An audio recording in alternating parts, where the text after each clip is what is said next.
miss me? I miss all of y'all. All y'all girls standing in the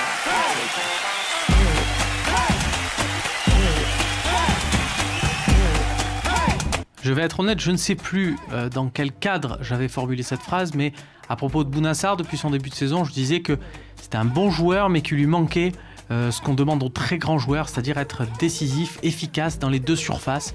Et bien sûr, ce match à Nice, Bouna Sarr a montré qu'il avait franchi un palier, décisif défensivement, mais aussi offensivement, un match international.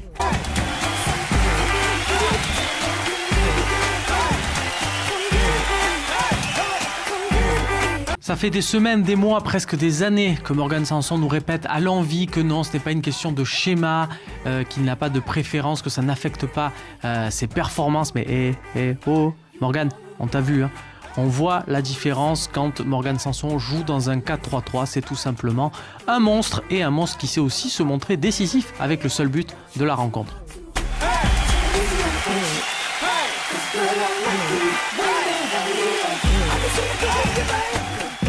Premier clean sheet pour l'OM à l'extérieur en championnat lors de cette 10e journée.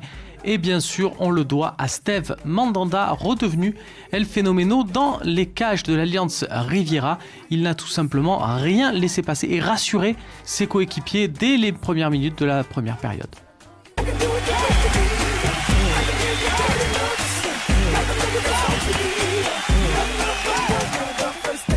On peut légitimement penser que c'est lui le titulaire surprise de dernière minute suite au forfait de Sakai, Maxime Lopez, qui est rentré dans un 4-3-3 et qui a montré de très bonnes choses avec du jeu vers l'avant, des passes, des idées, et ça a fait du bien au milieu marseillais.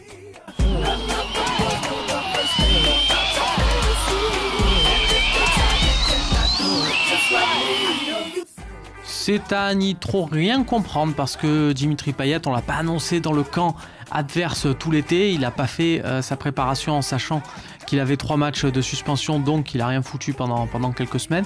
Mais au final, il fait un match presque aussi vilain que celui de Mario Balotelli. C'est difficile, même s'il y a eu quelques efforts défensifs en première période.